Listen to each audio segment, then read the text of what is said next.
Welcome to the Lend Academy podcast, episode number 81. This is your host, Peter Renton, founder of Lend Academy.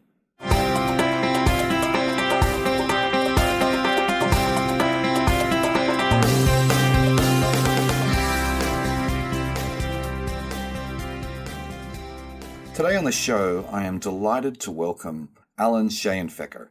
He is the CEO and co-founder of Sharestates. Sharestates are a relatively new real estate platform. They've been in business really just for barely 2 years, but I've been hearing their name around a lot. So I wanted to get Alan on the show to talk about his company, talk about what makes them different, and they certainly are very different, I think, to many of the other real estate platforms out there. We talk about how they source deals, who their investors are, their approach to achieving scale, and much more. I hope you enjoy the show. Welcome to the podcast, Alan. Thank you. Thank you very much, Peter. Okay, why don't we get started by giving everybody a little bit of background about yourself, how the arc of your career has gone up until the time you started Sharestates. Sure. So my family actually came from a foreign background, Persian, Iranian, Jewish. Moved here in 1988, left everything behind for various reasons, primarily religious. Moved to the U.S. in 1988 and started from scratch. So grew up in a working class family, mother and father both working, grew up kind of on the other side of the tracks, I guess you could say. Started my first job at the age of 14, making $5.15 an hour at a Dunkin' Donuts Baskin Robbins, and then continued to work. Yeah, it was a fun time. Yeah. And then continued to work multiple jobs throughout high school, college, everything from movie theater to the restaurant industry. Ultimately went to law school, had a couple of internships at various law firms, and then over a Shabbat dinner on a Friday night was trying to figure out what I was going to do post-graduating law school and whether I was going to start my own firm or a business of some kind. And that's where the idea for Sharestates came about. Interesting. So tell us about that dinner a little bit. What was the conversation that really prompted you to go in this direction? So my two partners today, Raymond and Rodney DeBooty, have actually been in the real estate industry for about 15 years. And back in 2008, 2009, they had this concept for what was basically a real estate crowdfunding company, but the regulations weren't there. The market wasn't there. Real estate in general just wasn't doing well at that time. So they decided to put it off. And originally the idea was to start this, equity-based crowdfunding platform where they would essentially do their own projects and bring in their close network of friends. And one of my partners asked me if you could buy a piece of a building on your credit card for $1,000 or a couple of $1,000s and have the benefit of cash flow and rental income, et cetera, moving forward, would you do that as a way to, get involved in the real estate game on kind of a smaller scale? And of course, my answer was yes. I've always grew up wanting to own real estate, just didn't really know how I was going to get there and how I was going to finance something like that. So I started, jumping into the regulation a bit more, and this was in 2012, 2013. Had a couple of dozen interactions with the SEC, New York Attorney General's office, figured out all of the compliance and regulatory issues and said, hey guys, we could actually make this a viable business, but let's, pivot a little bit. And instead of doing our own projects, let's kind of make this a marketplace or a matchmaking system where we could provide debt and equity financing to other real estate speculators and developers, and that'll make it more scalable for us. So let's find investors, let's find, real estate professionals that need financing and kind of put them together rather than just doing our own deals. Right. So when you say on your website, it says that, our founders have been crowdfunding for over a decade. Do you mean that you were starting to crowdfund, before Sharestates for your own deals? Is that what you mean there? Yeah, so real estate crowdfunding is kind of a buzzword now. Right. It really came out of the Jobs Act, which President Obama put into effect in 2012. But the core concept of real estate crowdfunding is real estate syndication, and that's been around for decades, if not centuries.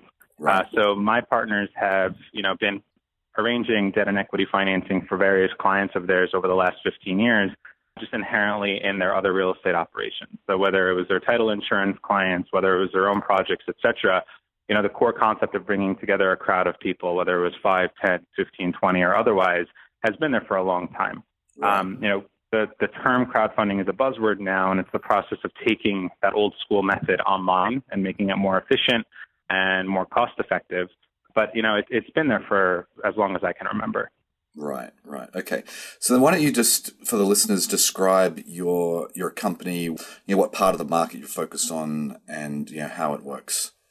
Sure. So today, Sharestates is primarily a debt-focused platform. We're mostly on the East Coast, most heavily in the Northeast, working with 1 to 4 family residential fix and flip properties, small to mid-balance commercial properties, really all for a short-term bridge product where our loans are going out for 12 to 18-month periods on value-add development projects that need some sort of, TLC or rehab work. And then our borrowers are going to traditional financing sources like banks to take us out. Okay. So then how would you say, I mean, obviously there's, you're in a competitive market. I know that there's dozens, but there's probably only, say 5 to 10 platforms that are really doing well. And you guys are one of those 5 to 10 platforms. So what would you say differentiates you from your serious competitors? So I think our backgrounds and our access to deal flow are pretty much the two biggest factors for us. Most of the other platforms that are out there today that are doing well are being run by people that have a finance or technology background, whereas we came from the other side, which is just purely a real estate background. So coming into this business, we knew everything from how to originate a deal to getting an application in, to generating a term sheet, negotiating that term sheet, getting that signed with a deposit, taking it through processing, taking it through preliminary underwriting, taking it through final underwriting, and then, of course, closing and settling the loan, and then post-closing. So we were able to actually build our technology around that and make a pretty fluid and seamless process.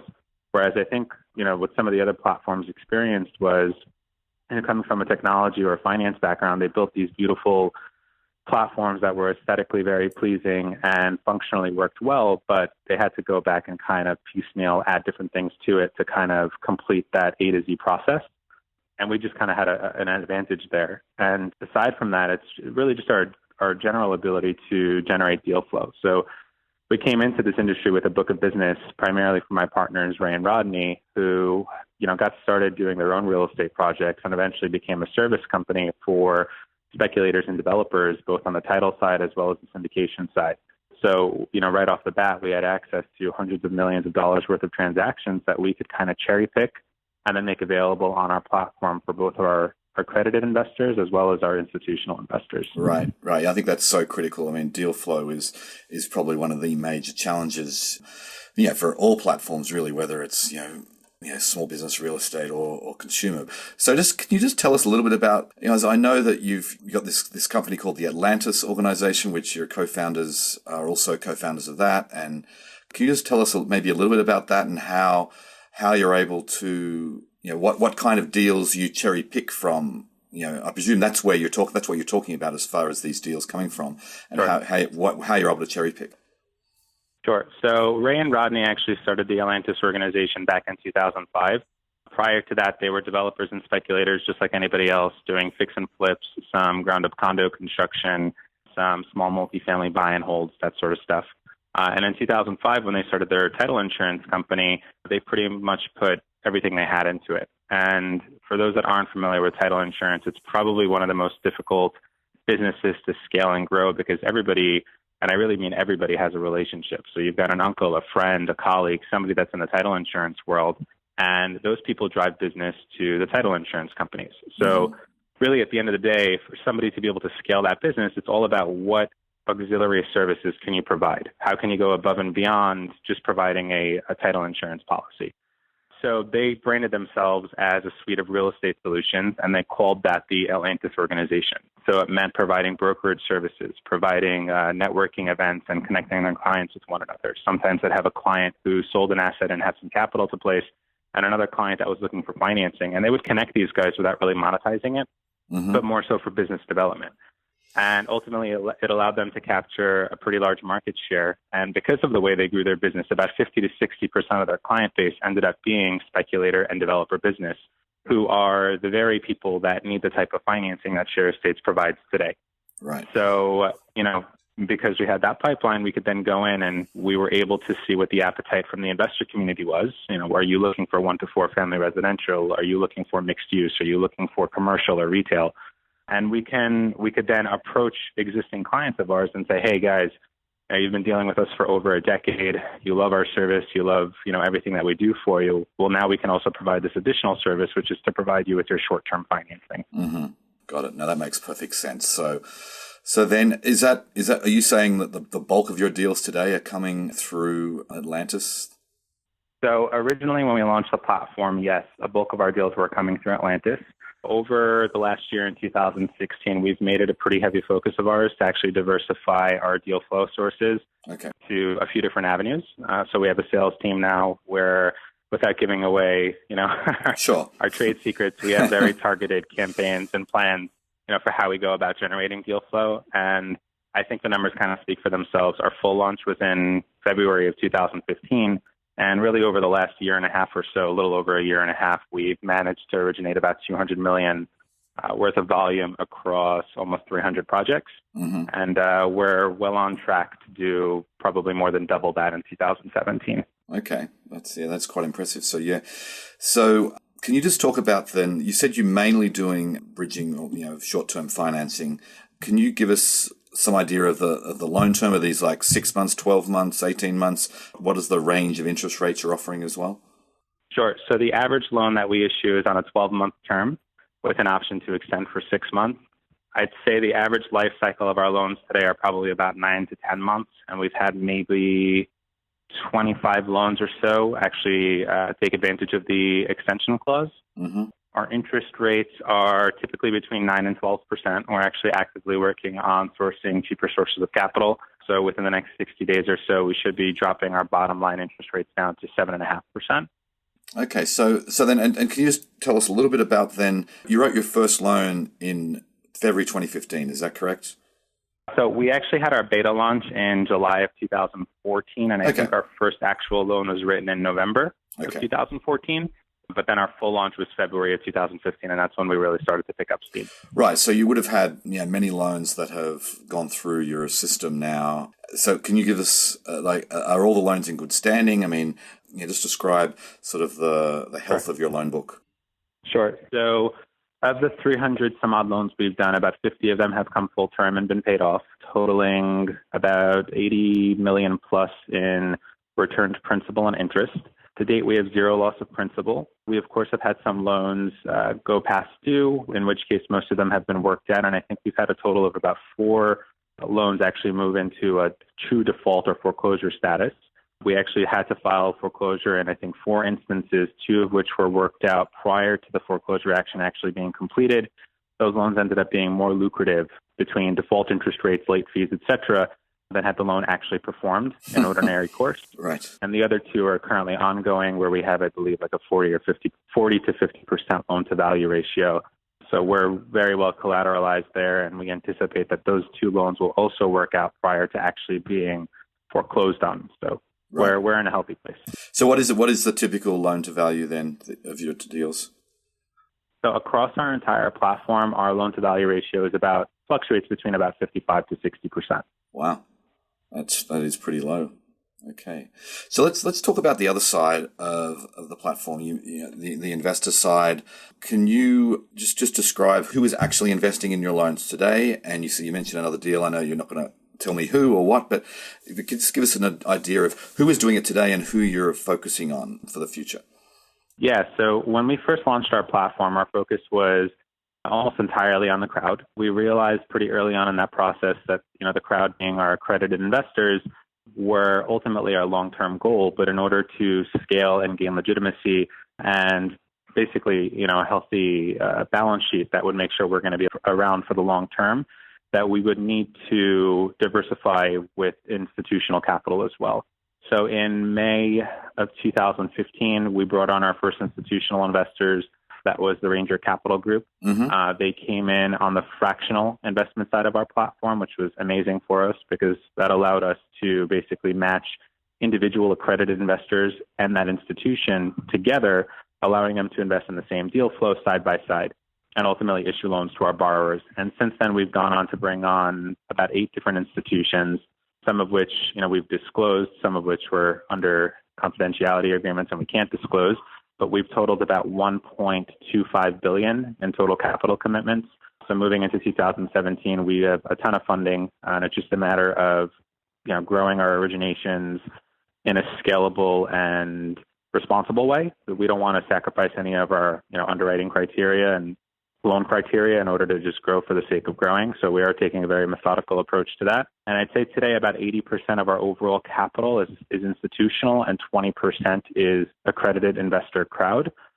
And I'd say long term, our goal is always to diversify our capital sources. Just like any investor wants to diversify their portfolio, we want to make sure that we have, a healthy group of investors that we could go to, which is going to encompass both accredited investors and various institutions, so that we're never basically left trying to chase capital, in any sort of like an economic downturn or otherwise. Right. So that's going to be our focus in the remainder of 2017. And I think as this industry matures and as, the institutional world realizes more and more that this is actually a relatively safe product, that also provides some form of rolling liquidity, depending on how you actually invest that capital, we can start garnering interest from pension funds and insurance companies, et cetera.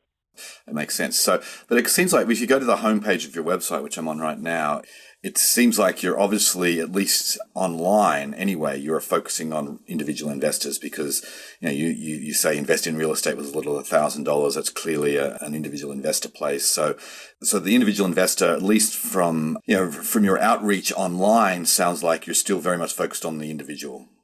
Yeah. So our primary goal and our primary company initiative is to grow the individual accredited investor base.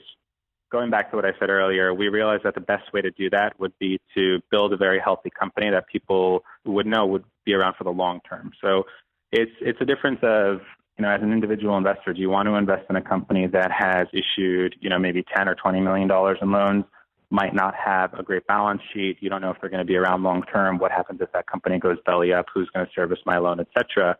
Or would you rather invest in a company that's done $1 billion in loans and, maybe 80% of their capital is coming from institutional partners, but that they're profitable month over month, they have a healthy balance sheet, there's really no risk of them going belly up, and they're going to be there long term to continue servicing your loans and give you access to new deal flow. So our online initiative, all of our marketing, everything is really targeted around growing our registered user base. That is the individual. And then the institutional side of things is a little bit more manual, and that's more direct outreach. We have capital market executives that are actually reaching out to private equity companies, hedge funds, pension funds, insurance companies, et cetera, and setting up those relationships. Right. So I just want to go back to something you just said there, and that is you're saying profitable on a month-by-month basis. Is that where you guys are at today? I mean, you started less than 2 years ago, it sounds like. But just tell us a little bit about the status of, cash flow positive, profitable, or what have you. Yes, definitely. So we actually became profitable in August of 2015. We've been profitable month over month with the exception of February 2016, where we had a slightly slower month because we were short on capital commitments from institutional partners. We had a couple of deals that should have gone through by then, but did not. So that got pushed back into March, April. But aside from February, we actually have been profitable month over month. We don't have any debt on the books. We're still a self-funded company. We actually bootstrapped this with what started as a $25,000 loan in 2014 or 2013, and that grew to about a $250,000 loan before we turned a profit in August of 2015. Okay, interesting. So I want to talk about this. You mentioned raising money. You haven't raised any outside equity, but I see that you're currently raising equity on Seed Invest. Can you just tell us the thought process behind that? Yeah, definitely. So we have been self-funded to date. This round that we're doing through Seed Invest will actually be our first capital raise round. We're calling it our Series A. Really, the primary purpose of that capital raise is to put additional equity capital on our balance sheet to qualify us for essentially warehouse lines or revolving credit lines. Mm-hmm. And ultimately, for every $2 to $3 million that we raise in equity capital, that'll qualify us for about $15 million in a revolving line. And then we can take that revolving line, pre-fund our loans, and then make them available on the platform to our crowd or to our institutional partners. The reason, given that we're profitable, we could very much just wait and let our balance sheet stack up organically over the next 12 months. But ideally, what we'd like to do is really scale our originations. And in order for us to do that, we need these revolving facilities. So we have a healthy offering at a $35 million pre-money valuation. And that capital is essentially just going to go into a reserve account, which will qualify us for those revolving lines. And that capital won't really be used for operational purposes. Okay. So then you're not going the VC route at all. You've decided to give up that kind of capital, or are you partnering, or are you going to do that in addition to the seed invest? So I don't think that we're going to actually be going the VC route today. That might change in the future. Reason for that being that when you go the VC route, at least in our experience and from the conversations we've had, two things happen. One, they want to make a sizable investment, usually in the ballpark of $10 to $30 million, depending on who you're dealing with, and that comes with obviously giving up a larger chunk of the company, but also much of the management.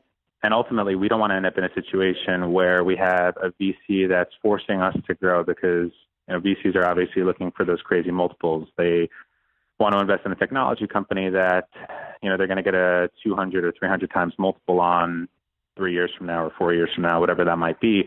And you end up in a position where you're forced to sacrifice underwriting criteria just to grow loan origination volume or otherwise.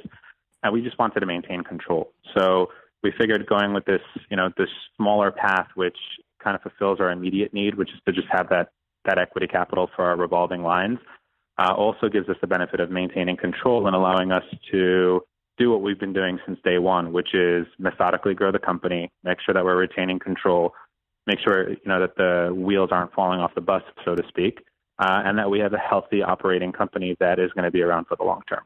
Mm-hmm. That makes sense. So then you mentioned your $1 billion+ in commitment, and so I'm just curious about what is really constraining your growth. Is it sort of you've got this unique deal flow, you've got these big investment commitments. Are you growing just as fast as you want to, and there's nothing constraining your growth, or where do you stand on sort of the marketplace side of the deal flow versus investor? That's actually exactly what it is. There's really nothing constraining our growth at this point. We have access to, I'd say, comfortably about $500 to $600 million worth of originations annually where we stand currently. We do have the capital backing us up. It's just a matter of putting the right processes in place and growing the internal infrastructure so that we can support a healthy process moving forward. So we want to make sure that our borrowers have great customer service, our investors have great customer service, that whatever reports or financial reporting that our investors or borrowers might need is prepared in advance and is ready to go. So at this point, what we've been doing is just hiring. It's I guess you could say it's an HR thing. We just want to make sure that our processing team can handle the load, our underwriting team can handle the load, our investor relations teams can handle the load, et cetera. And just by example, we've gone from, including my founders and employees, my co-founders and employees, we've gone from 5 employees in May of 2015 to about 40 plus employees, including our technology team today. Right. So we're growing very quickly, and we just, we want to make sure that we constantly have the right people in place. Right. Okay. So that's interesting. I've got another question around, you mentioned you got a technology team. How are you using tech to really scale up your business? Because, you want to make this as sort of least labor intensive as possible. Obviously, these deals they're somewhat labor intensive just because every deal is unique. But how are you using technology then to really try and become more efficient? Sure. So the technology piece of our company was more focused on the investor earlier on. We, again, going back to what I said earlier, we came into this industry with a book of business of borrowers, and what we were lacking this time last year was investor capital, whether it was from the crowd or institutions. So our primary initiative in building our technology earlier on was making sure that our online platform was accessible and working and user-friendly for the crowd, while also being functional for our institutional investors. And I can confidently say that today, our investor side of the technology is probably 90 to 95% of the way there. It's never going to be 100% complete because we're always going to be adding new tools, new functions, new modules, things like auto invest for the crowd, et cetera. But it's working very well. And that brings efficiencies to the table. So we can take investors for $1,000 investment. We can, market to a crowd and have everything electronically signed, et cetera. And if it wasn't for that piece, we wouldn't be dealing with the crowd. It wouldn't be possible. Our initiative over the last few months and going into 2017 now is going to be building out the borrower side of the technology. So making sure that the loan application, the term sheet generation, the processing and underwriting can be as automated as possible. And while I think that one day, maybe a few years from now, the entire borrower function can be automated, we're not quite there today, mainly because the real estate industry in general is just pretty antiquated, and certain things just can't be automated. For example, certain counties, when it comes to things like title insurance or it comes to searching the county records, are not in an online database. You have to physically go, or there's somebody that has to physically go to the county and actually pull records. Wow. So, in a state like New York, where you have Acris in New York City, everything is online. You can kind of automate that, but in South Carolina, that might not be the case.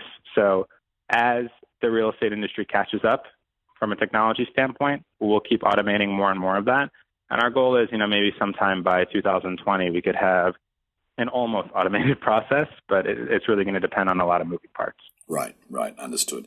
Okay, well, we're just about out of time, but I want to get a sense of what you're working on now, as you look to 2017.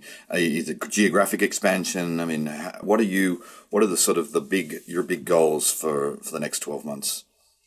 Yeah, I'd say that we have three big goals. Number one is really scaling up our crowd marketing. So we've done, again, pretty limited marketing to date. So we want to place a heavier emphasis and focus on growing the individual investor base. We would like to start looking at, as I mentioned before, really automating as much of the borrower side of this business as possible. So there's a huge initiative on the technology side to push out a platform that'll, from the borrower's perspective, be seamlessly automated. So they'll be able to log into a system, submit their applications, get a term sheet, electronically sign that, see a dashboard where they're going to be able to track the loan processing of their loan, see when appraisals are coming in, see when title insurance abstracts are coming in, credit reports, background checks, et cetera.